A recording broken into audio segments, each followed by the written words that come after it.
Өөрийнхөө зорилгодоо хүрэхийн тулд та яг одооноос төлөвлөж түүнээ байнга мөрдөрэй. Мөнгөний мод зорилтод суурал нэвтрүүлэг.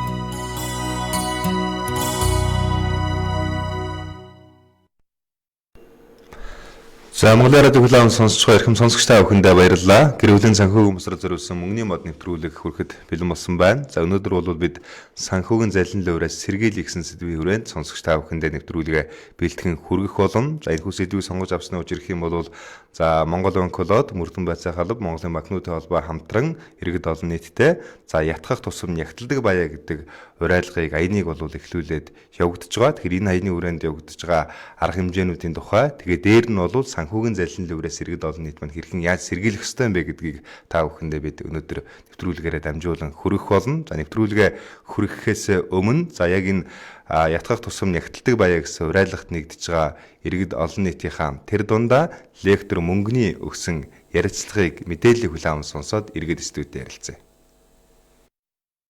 Ятгах тусам нэгтэл. Тэр саяхан одоо хувийн санхүүгийн коучинг явж исэн одоо нэгэн эмэгтэйтэй уулзахад надаас ийм асуулт асуусан. Ерөөсөө над дээр хурж ирээл зөвлөгөө авахд л өөрийнх нь одоо жишээлбэл 25 сая төгрөгийн өрийг ингээд дарж их хайгуу мундаг арга хэлж өгнө гэж ойлгосон ингээд уулзчихсан л. Яг одоо надад 10 сая төгрөг байх юм бол би баг одоо ингээд асуудлаа шийдэх гээд байна гэдэг. Тэгэхээр тэр 10 саяар юу гэж чинь гэхэлэр бизнес хийнэ гэдээ явж байгаа юм л да. 25 сая төгрөгийн өртөө хүн дахиад тархинда 10 сая төгрөгөөр л маш уртагаар мөнгө олоод өмнөх өрөө дарна гэдэг энэ одоо үйл явдлыг бодоод үзэхэд хүмүүс бүгдээ өртөө байхаас маш их айдаг. Тэр өрийг дарахын тулд тархинда ямар нэгэн бизнес санаа юм уу богино хугацаанд түргэн хугацаанд мөнгө олох аргыг сэдэж хайж явдаг. Энэ байдал нь бидний юу руу чиглүүлдэг вэ гэхээр амархан мөнгөө заллуулах ийм одоо чил өгөөш болох хамгийн түрүүний одоо суурийг бэлтгэж өгдөг гэдэг зүйл ажиглагдчихж байгаа. Ер нь хүмүүс богино хугацаанд мөнгө олно гэдэг хэрэгцээ хүсэл нь өөрийнхөө өрийг л яг одоо дарах буюу санхүүгийнхаа дарамтнаас гарахыг л ирмэлзэж байгаа. Тэр ирмэлзэл дээр л одоо чил тулгуурлаад байгаа. Таны тэр ихтгэл үнэмшил дээр тоглоод хэрэгцээн дээр тоглоод таныг заллах магадлалууд бол асар ихээр сүүлийн үед гарч эхэлж байна гэдэг бодит одоо чил кейсүүд гэх юм бол хүмүүс одоо мөнгө өгчөө тэгээд та мөнгөийг чи үржүүлээд өгье гэдэг юм одоо сүлжээ ловрын сүлжээ рүү орох хандлагууд их байдаг. Эхлээд би нэг 300 мянган төгрөг өгсөн чинь буцаагаа гараад ирсэн гэж байгаа байхгүй 400 мянган төгрөг болоод. Тэгэхээр энэ өөрөө одоо жишээлбэл их мөнгө алдах хамгийн ихний өгөөш байдаг нэг юм ойлголт байдаг. Ингээд гараад ирэнгуут нь би авч чадсан юм чинь ингээд эргэн тойрныгоо бүх хүмүүсээр нууцаар ингээд мөнгө зээлээд тэрийг ингээд хийцэн чинь өнөөдөр 60 сая төгрөгийн хүмүүсээс өөрөө хүүтэй зээлцэн тэгээ нөгөөтгийг аваад нөгөө ловрын компани болсон юм жишээнүүд байна. Тэгэхээр та бүхэн шунал эсвэл одоо өрдөр тулгуурсан байдал дээр бидний сандрал дээр тулгуур санхүүгийн заллин явагддаг. Тэгэхээр та бүхнээс уриалахад санхүүгийн заллингаас одоо өөрийгөө сэргийлж хамгаалаарай гэж уриалъя. Ятгах тусам нэгтэл. За Монголын радиогийн мөнгөний мод нэвтрүүлэг үргэлжилж байна. За санхүүгийн залин луурээс сэргийлэх гэсэн сэдвийн хүрээнд сонсогчдаа бүхэндээ мэдээлэл хүрэхээр нэвтрүүлгийн студид Монгол банкны олон нийтийн боловсрол мэдээллийн төвийн ахлах эдийн засагч Батчин уралдсан ирсэн байгаа. За нийт сонсогчдын өмнөөс энэ өдрийн мэндийг өргөн дэвшүүлье. Та бүхэнд өдрийн мэнд хүргэе. За тэгэхээр санхүүгийн залин луурээс сэргийлэхийн тулд бол мэдээж яг энэ аяны хүрээнд маш олон ажлууд бол явагдаж байгаа. Тэгэхээр иргэд олон нийт маань мэдээлэл хэрхэн яаж хүрж ийн санхүүгийн залин луурж ирнэ иргэд хэрэг хүртээд байгаа юм бэ гэдэг дээр хоёлаа эхлээд товчхон мэдээлэл хүргэе. Тэгэхээр Монгол банкнаас олон нийтийн санхүүгийн суурь мэдлэг дэвшлэх хөтөлбөр гэсэн иймэрхүү хөтөлбөрийг хэрэгжүүлж байгаа. Гол зорилго нь болохоор иргэдийн санхүүгийн мэдлийг дэвшлүүлэх нэгдүгээр. Түүнээс гадна бол ер нь иргэд маань энэ санхүүгийн мэдлэгтэй болсноос ямар үр дүн төрөх вэ гэхээр цаашлаад өөрийнхөө санхүүг зөв удирдах, цаашлаад тийм санхүүгийн луурд автахгүй байх. Үүнээс хамгаалах юм зорилготой хөтөлбөр явж байгаа. Энэ хөтөлбөрийн хүрээд цагдаагийн ерхий газрын мөнгөний байцаах болон банкуудын холбоотой хамтарч хэрэгжүүлж байна. Тэгээд энэхүү аяныг бол анх 19 оны 12 сараас харилцан тохирцоод эхлүүлсэн 12 сараас эхэлсэн. Тэгээд яг жинхэнэ нээлт нь болохоор төрөөжийн 7 хоногт хийгдсэн. Тэгээд 1 сараас эхлээд явж байгаа юм байна. Цааш талаараа бүтэн жил үргэлжлэх юм чухал аян. Аяны өрөөнд болохоор та бүхэн бол хэл мэдээллийн хэрэгсэл сошиалоор бол нэлээд ажиллаж байгаа хэлгүй маш их тийм мэдээллүүд төгөгдөж байгаа. Ямар хөө асуудлууд энэ ямар хөө луурууд энэ санхүүгийн луур бол энэ заллин гэдэг ойлголт маш олон өргөн ойлголт л доо. Маш олон төрлөөр хийгдэх боломжтой. Тэр болгонд нь яаж өрсөн сэрхүүлэх вэ? Ямар хөө арга зам эрсдэл байна гэдгийг тайлбарлаж анхааруулж өгснөөс цаашаа урьдчилан сэргийлэх юм зорилгоор явж байгаа. Яг уу нэгдэлтэй бол цагдаас энэхүү арга хэмжээ бол хэрэг гарсныхаа дараа шийдвэрлэж байгаа боловч нөөсдөө бас урьдчилан сэргийлэх шаардлага. Түүн дээр мөрдөн байцаа халбартайгаа автраад Монгол банк нь цахим залилан цаашлаад картын гэх мэт банкудтай холбоотой залилан ер нь луурын сүлжээнүүдээс яаж дэмжих үү гэдэг энэ мэдээллийг өгөөд ажиллаж байгаа. За тэгэхээр хоёулаа хамгийн дөрөнд бол ихэд картын залилан луурууд яаж явагдаж байна гэдгийг тайлбарлая. Тэгэхээр картын залилан гэдэг маань бас олон төрөл байгаа л да. Хамгийн наазах нь бид нар бол ер нь карт маш хэрэгэлдэг болсон орчин үед. Бэлэн мөнгнөөс илүү картыг ашигладаг нь илүү амар тэгээд ашиглахад хэлбэр болоод байна л да. Тэгэхээр тэр нь маань бас эргүүлээд иргэдмэн санхүүгийн боловсрол нь жоохон тутмаг эргүүлээд иргэн тойрны хүмүүс хариуцлага шаардах тэр төвшин маань сулааснаас болоод карта хүнд өгч явуулаад эргүүлээд тэрнээсээ охирох тэмхүү эслүүд орж ирэл. Тухайлх юм бол жишээлбэл ресторан эсвэл дэлгүүр дээр карт уншуулж байхдаа пин код өөрөө шууд хэлж байна. Тэр нь уул нь бол пин код гэдэг нь болохоор тэр хүн картын яг нэвтрэх хэрэг зөвхөн тэр хүнд байдаг нууцлал тэр хүний зөвхөн ирэх байх хэрэгтэй энэ зүйлийг хүн болгоно ингэ зарлаад байх нь бас өөрийнхөө эрсдэлд оруулж ийн өөрийнх нь картыг жишээлбэл хулгайд алдах юм бол тэр картыг нь ашиглаад явах боломжийг хүнд олгож байна гэсэн үг. Тэгэхээр тэрхүү туудастай картыг бол ингээл зөвшөөрөл өгөөл явж яхад карт ашиглуулаад пин кодоо ингээд өгөх нь бол хариуцлахгүй болсон. Тэгэхээр ер нь бол карта өөрөө зураад болж өгвөл өөрөө пин кодоо игээд хүнд хэлэхгүй байл зүгээр. За тэгээд цаашлаа болохоор одоо пин кодноос гадна карта ATM-нээс бас гүйлгээ хийж явахдаа бас хүмүүс охирогч болж байна. Жишээлх юм бол ATM дээр нь таньдгүй хүн ирж ирэнгүүтээ би карта алгуулчихлаа эсвэл карта үлдээчихлээ. Би чиний даасан л мөнгө хийчээ. Чи хариуд нь ATM-нээс мөнгө аваад өгөөч гэд хэлдэг. Тэнгүүд монголчууд тусч бас энэргүй сэтгэлтэй нэг нэгэндээ тусдаг. Тэр үед яадаг вэ нөгөө уцанд мессеж ирдэг шүү дээ. Тэр хүн мессеж авдаг үйлчлэгийг төвчүүлээгүй тийм хүмүүс яадаг вэ? Уцанд руу мессеж явуулчлаа гэд мөнгө шилжүүлчлээ. Карт руу мөнгө шилжүүлчлээ гэд нөгөө залилэгч итгээд уцан дээр үзүүлдэг.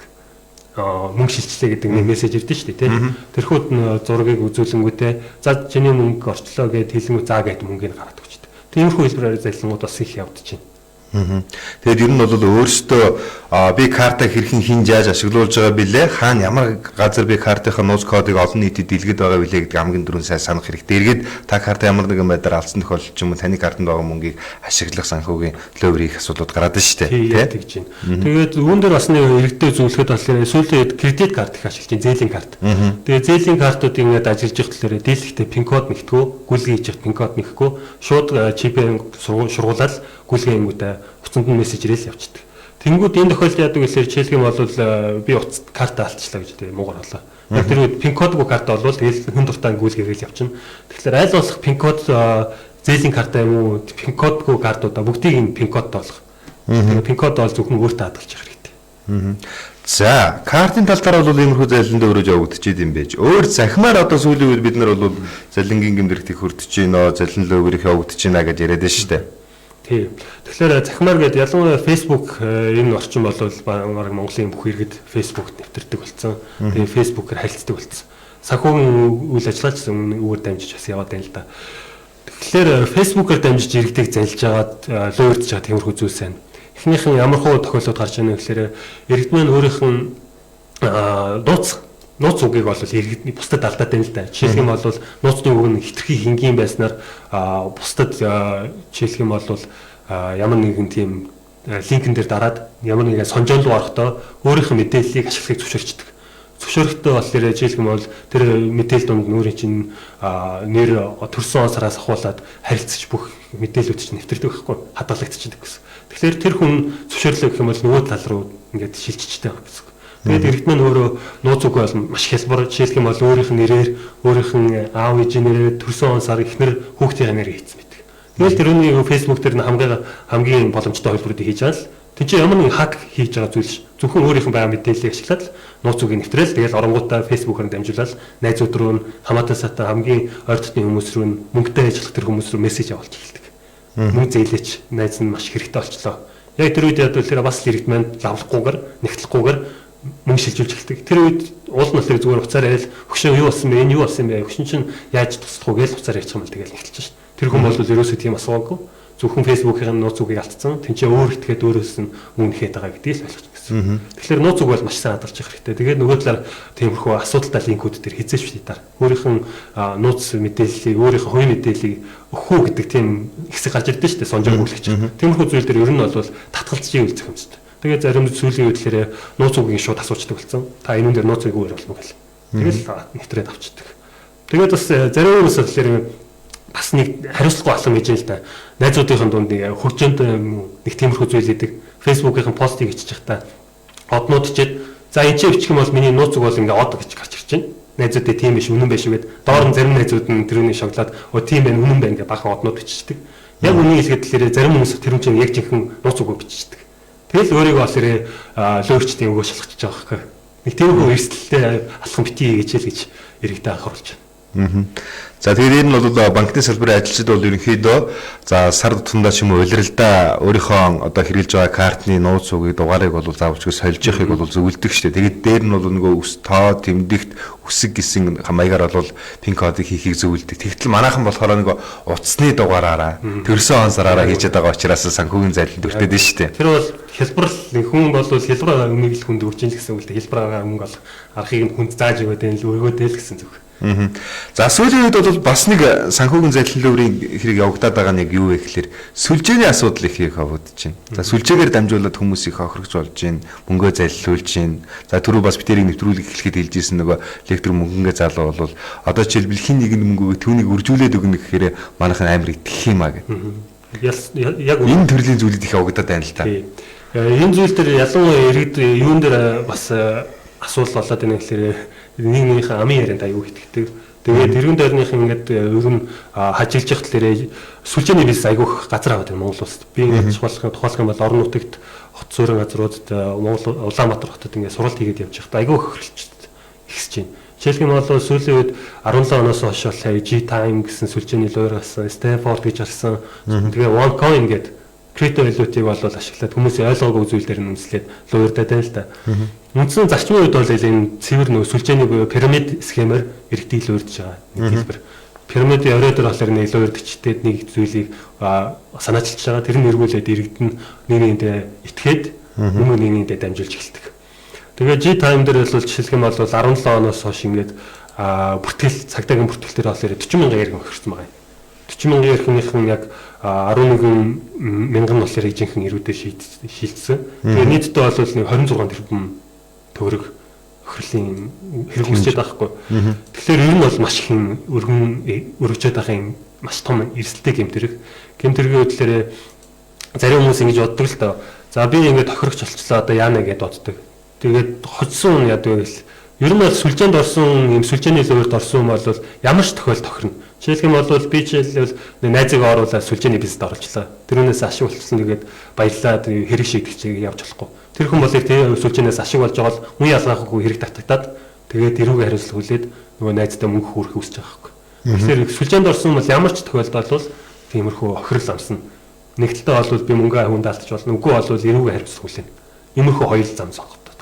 Тэгэхээр иргэдэг бол нэг сүлжээний бизнесийг бол түгээгт бол хүний амнаас аманд тавьчихдаг. Эхэндээ бол би найзаа ийм ашиг болчлоо. Чи дагаад орооч гэж хэлдэг. Эхнийхэн хөрөнгө оруулалт нь бол дийлэгт ашигтай байдаг. Яг л тэр хэлсэн өгөөшт бол хүн бол маш их амттайгаар хурдагддаг л. Тэгээд сүлжээний бизнестэй нэг маш том аюултай алхам хийгээд байдаг. Сүлжээний бизнесийн хүмүүс хөрөнгө оруулалт гэж бодоод хөрөнгө оруулалт олох нэг тийм арга гэж боддог. Тэгээд тэгтээ бол зээл авдаг. Ер нь бол хөрөнгө оруулалт болон зээл гэсэн санхүүгийн хоёр бүтээгдэхүүн хязгаарч битээ хооронд нь холж байгаараа. Хөрөнгө сүлжээний бизнес бол өөрөө хөрөнгө оруулалт биш зүгээр хүнд тиймэрхүү сэтэл төрж байгаа. Нөгөө талаар хөрөнгөний зах зээлч гэсэн хүмүүс оруулж байхдаа хязгаарч битээ зээл авч хөрөнгө оруулж байгаа. Энэ нь өөрөөгөө эрсдэлд оруулж байгаа ийм алхам хөрөнгө оруулалтаас алдагдлал хүлээх боломж байгаа шүү дээ. За тэгээ сүлжээнээс ингээд алдагдлал хүлээж байгаа хүмүүс ингээд ханддаг ажиллаж явах талаар зарим хүмүүс ингээд эхний нэгдүгээр алхам дээр ашиг болонгуудаа дараагийн алхамаа маш том ашиг олох гээд тэр зорилгоороо байраа барьцаалж зээл авдаг. Тэгээд тэрүүнийг хүмүүст авчиад өгнө. Нөгөөх нь мэдээж зөвлөжний луурчд очихлээрээ эргэж ирж ирэхгүй. Тэгээд үндсэндээ бол мөнгө жаахгүй барьж авахгүй иймэрхүү нөхцөл байдал төрчээд идэг. Тийм болохоор маш их боломж таандаараа ер нь бол сүлжээ иймэрхүү зүйлсээр араас нь лавлаад асууж хэрэгтэй. За энэ яг юу их гэж байна? Мөнгө олох арга нь яг юу? жилийн 100%, 50% ийм өндөр өгөөж бол бараг байхгүй. Энэ бол цэвэрлэл үеийн шинж. Хитрхи их ингээ сайхан зүйл ирээд байх юм бол ард нь ер нь бол илүү өрийн юм явж байгаа гэж хэл болно. Тэгээд ер нь бол монголчууд хэлдэг шүү дээ. Үнгөө бэлэг хулганы алхан авах нь л гэдэг ч тийм. Тэгэхээр бидний өөрсдийн бас сэтгэхүй тэгээд мэдлэг гэдэг зүйл энэ дээр бол заашгүй шаардлагатай байна л дээ. Хэрвээ энэ төрлийн зүйлүүд ингээ явагдчих юм бол ойр тойрны хүмүүсээс бүгднгээс нь бас лавлаад энэ нэг одоо манай нэг найзаар дамжуулаад ч юм нэг ийм боломж байна гэдэг энэ ер нь яг хэр бодиттой юм бол гэдэг ч юм уу аль эсвэл өөр санхүүгийн салбарын хүмүүсээс ч юм ингэж асууж тодруулж явахгүй бол та энэ төрлийн санхүүгийн залиланд бас өртөх магадлал их өндөр байдаг шүү гэдэг бас иргэдтэй олон нийтээс дамжуулаа хүргэе. За тэгээд дээр нь одоо ингээд ойр тойрны хүмүүс нөгөө бие биендээ мөнгө төгрөг зээлсэн за эсвэл ингээд хүмүүс ингээд дамжуулаад хин нэгэнд мөнгө аваад өгсөн юм санхүүгийн залилын өөрийн асуудлуудаас гарч штэ. Тэгэхээр бид нар бас хинд яаж идэх үү, ямар боломж эргээд надад ирэх үү үгүй юу гэдэг зүйлийг нэгтгэх хэрэгтэй байна да. Яг өнөн дээр хүндээ итгэж болно. Тэрүүнийг бол бурууд гарахгүй. Ямар асуудал гараад ирэх вэ? Араас нь зүгээр нэгтлээд өсчих. Найзууд бол хоорондоо нэг нэгэнд мөнгө авч зээлдэг. Тэрүүн дээр бол өгөөл явчихдаг. Ямар асуудал гардаг вэ гэхээр гівнүүд ойрд хавьортой уулзаагүй байсан 10 жилийнхэн найз нь гарч ирээд хөшин чинь маш их юм бизнесийн арга санаа олчлоо. Мөн чинь бол ер нь олчлоо гэдэл хилээ түрээд ирдэг. Маш гоё юм ярьдаг. Айсгүй бол найзынхаа амьдралд маш хүнд юм тохиол зээлчээж би эргүүлээд маш яалтаа өгнө гэж хэлдэг. Хүний итгэлийг олохын тулд маш их уран арга сэтгэлтэй л өөрчлөлт бол. Тэгтээ бол гол төлөв нэг хүний итгэл өөрт нь итгэжгээд хүмүүсийг сонгож идэг. Тэгээд ер нь бол луурчдын арга бол олон л доо тэр дундаас бол хүн лавлаад үзчих юм бол тэгээд араас нь яаж юм гэж асуучих юм бол бүхэн ил болоод ирнэ. За тэгээд түрүүн бас битэр ярен дээр ерөөхдөө гарсан. Одоо бас нөгөө хөрөнгөний зах зээл дээр одоо жишээлбэл ингээд ийм зүйлүүд болж байна, орж байна. Одоо ийм хувьцаа эзэмсэж болно гэдэг ингээд бас нятгаад байна шүү дээ. Тэгэхээр чинь бид нар одоо хөрөнгөний зах зээл дээр ийм хувьцаатай үнэхээр том газар юм байна. Энэс бол хувьцаа эзэмших боломжтой байна гэдээ бас итгэл үзүүлж байна. Яг үнэ. Яг түрүүс Стэнфорд бол иргэдэд бол хөрөнгө оруулалтын сан хэлбэрээр санал болж ирсэн. Хөрөнгө оруулалтын сан гэхээр ерөнхий утгаараа бол олон улсын зах зээл дээр хамгийн их хөрөнгө олох боломжтой. Жишээлх юм бол иргэд бол өөрснөө хөрөнгөний зах зээл дээр оролцох боломж авахгүй, мэдээлэл авахгүй хүмүүс идэг. Мөнгөд мөнгөө өгөөд чаддаг хүмүүст нь яг бүртгэлтэй хүмүүст нь мөнгө өгөөд тусгай зөвшөөрөлтэй хүмүүст нь мөнгө өгөөд тэрүүнээс ашиг хүртэх боломжтой. Тэрүүнийг ашиглаад тиймэрхүү мэдээллийг ашиглаад хөрөнгө оруулалтын сан гэж хэлэнгүүтээ иргэдээс мөнгө авдаг. Яг үнэ хэлээд бол тэр байгууллага бол ямар ч тусгай зөвшөөрөлтэй тийм байгууллага биш. Тэгээ иргэдтэй зөвлөхөд бол нэг санхүүгийн үйл ажиллагаа явуулж байгаа хүнд мөнгө өгтөө тусгай зөвшөөрлийг тавьж хэрэгтэй. Тусгай зөвшөөрөл бол улсын бүртгэлийн гэрчлэгээ айсгүй бол засаг даргаас нь авсан тийм үйл ажиллагааны зөвшөөрөл бол биш. Тусгай зөвшөөрөл гэдэг бол харилцаа холбооны зохицуулахаар айсгүй санхүүжүүлэхээр Монгол банкнаас олгож байгаа юм тусгай үйл ажиллагаа явуулах зөвшөөрлийг хэлдэг. Тэр тусгай зөвшөөрлийг алж байгаа бол тэгэл за энэ бол санхүүгийн үйл ажиллагаа явуулдаг. Тэгэхгүй тэр Стэнфорд дээр бол тусгай зөвшөөрлийг асуухгүй яжаад хөрөнгө оруулалтын сан гэж хэлэнгүүт иргэд мөнгө ихнийхэн байдлаар өгөөд иргэдэд интернетээр айгуугаа ингээд мөнгө нөлж байгаа юм шиг байдлаар харагдвал 10-20%. Тэгээд ихний удаа мөнгө татахгүйгүүд яг үнэ хэлэхэд бол мөнгө нь ороод ирнэ. Даасанд мөнгө ороод ирнэ. Тэгээд өгөөшөнд орж эхэлнэ хүмүүс. За энэ чинь бол ингээд гоё ашиг олох боломжтой. Ингээд тэгж ашиг олохдоо зээл авж байгаа. Зээл авахаас гадна найзуудтай хэлдэг. За би энэ чинь ийм гоё болж шүү гэж ингээд хэлдэг. Тэгээд мөнгөө өгдөг. Тэгээд ирүүлээд өсөлтөө ингээд нүдэн дээр нь жилийн дараа гараад ирчингүүд би мөнгө татчихингүүд компьютерны алдаа гарна, системийн алдаа гарна, вебсайтаа сайжруулж ингээд алдаа гарна, төлбөр тооцооны асуудал гарлаа гэд янз төрөл бүрийн асуудал гарч байгаа. Сүүлдээ бол мөнгө нэрээс гарч ирдэг юм шиг байна. Стэнфорд иймэрхүү зарчмаар явж байгаа. Тэгэхээр иймэрхүү зүйлээс сэргийлэх хэрэгтэй. Нөгөө талаар OneCoin гэдэг бас нэг л өөр юм яваад байна л да. OneCoin-оос бол бас их сэргийлэх хэрэгтэй. OneCoin нөгөө крипто валют шиг юм ярьдаг. OneCoin бол өөрөө крипто валют биш. Тиймэрхүү хүмүүсийн толгой гоолсон coin гэдэг нэрээр л үйл ажиллагаа үзвэл крипто валютыг бол уулаас Монгол улсад ашиглахыг зөвшөөрөх байгаа шүү дээ. Үндсэндээ хууль тиймэрхүү зөвшөөрлийн зүйл авахгүй. Захин мөнгө крипто валют хоёр тусдаа зүйл. Захин мөнгө нь ардталтаа нэг төгрөгөөр баталгааж идэг бол крипто валют бол тиймэрхүү баталгааж авах юм байхгүй. Төв засгийн газар айлсгүй бол төв банкаас тиймэрхүү зөвшөөрсөн зүйл биш шүү дээ. Тэрүүнээр нь эмслээ нөгөө крипто валют биткойн чинь маш их өндөр өгөөж хүрт юм байна гэдэг OneCoin-ыг хүмүүст хэлэнгүүтээ OneCoin дээр оруулаад тэгээд л өртөж байгаа зүйл явдаг. Тэгээд тэр сүлжээний бизнес оройд байгаа юм бол ашиг олоод алга болно. Тэр сүүл рүү доошо суурин дээр байгаа юм бол тэгэл алдагдaltaулээгээл нэг янз янзэр хилээл тэгэл үлддэг тиймэрхүү төр зураг ажиглагдаг. Бид нар бол сүлжээний бизнесийг интернет рүү ороод хайхад бол аль хэдийн 2004, 2008 онд ч юм ингээд тэр чинь бүр нурдсан, алга болцсон тэгээд энэ тэргийн шийдэгцэн асуудлуудыг Монголд орж ирээд хэдэн жилийн дараа хэрэгжүүлээд байгаа зүйлүүд бас байд юм байлээ шүү дээ. Энэ төрлийн зүйлийг бас судлаад үзэх хэрэгтэй авах гэж бодож байна. За ингээд бид тэр ярилцах хугацаа ихэд өндөрлөх болсон. Тэгээд иргэд олон нийт радио сонсогчтойгоо тэр дундаа биднийг бас Facebook нүүр номоор үзэгчд маань за Монгол банк бол одоо мөрдөн байцаах алба Монголын Мөнгөний холбооноос гаргаж байгаа ятгах тусам нягтлагдаг бай гэсэн энэ уриалгад иргэн бүр сонсогч бүр бас нэг дээрээ гэж та бүхнийгаа уриалъя. Ягаад гэвэл нэгдснээрээ та өөрийнхөө санхүүгийн залин дэврээс олвол сэргийлж чадна. Тийм учраас хүн бүр дор бүрнээ хин нэгний ятгалганд өртөхгүй. За санхүүгийн залин дэврт өртөхгүй байхын тулд бол заавалчгүй нягталдаг байя гэдгийг бас уриалж төвшүүлж байгаа Монгол банкны хамт олон болоод мөрдөн байцаах алба за Монголын Мөнгөний холбооны хамт олондоо баярлалаа. Тэгээд нэвтрүүлэг төгсгөөс өмнө өөр одоо иргэдэд хэрэг зүйлүүд байвал хүргээд нэвтрүүлэг өндөрлөе. Тэгэхээр ер нь бол радио сонсож байгаа хүмүүсийн тоо бол мэдээж бүх Монгол улсын иргэдийн түвшинд харах мөрөхгүй. Бидний мэдээлж байгаа юм зүйл бол хүн болгонд хүрч чадахгүй. Тэгэхээр энэ радио сонсож байгаа саяны миний ярьсан зүйлсийг бол нийгэмд хуваалцах хэрэгтэй. Нэг найз чинь тиймэрхүү ер нь маш их өндөр ашиг олох боломжтой юм зүйл яваад байна. Хөшөө хоёулаа хамтран ингээ ийм зүйл яваад байна гэд хэлэх юм бол заавал хөшөө найзаа ятгах тусам их талаараа ард талд нь юу вэ гэж заавал асуугараа л гэж иргэн тойрныхаа хүмүүст нөлөөлөхийг хүсэж байна. За баярлалаа. Ингээд бидний нэвтрүүлэгт өнөөдөр бас урилга хүлээн авч хүрэлцэн ирсэн Монгол банкны олон нийтийн боловсрол мэдээллийн төвийн ахлах эдийн засагч Батчиндаа баярлалаа. Өнөөдөр сонсогч та бүхэндээ бид санхүүгийн залин дэврээ сэргийлэх уриалгын хүрээнд мэдээллийг нэвтрүүлгийг бэлтэн хүргэлээ. Бидэнтэй хамтдаа байсан эрхэм сонсогч та бүхэндээ баярлалаа. Бидний нэвтрүүлгийг хүлээн аван үзсэн үзэгч та бүхэндээ баярлалаа.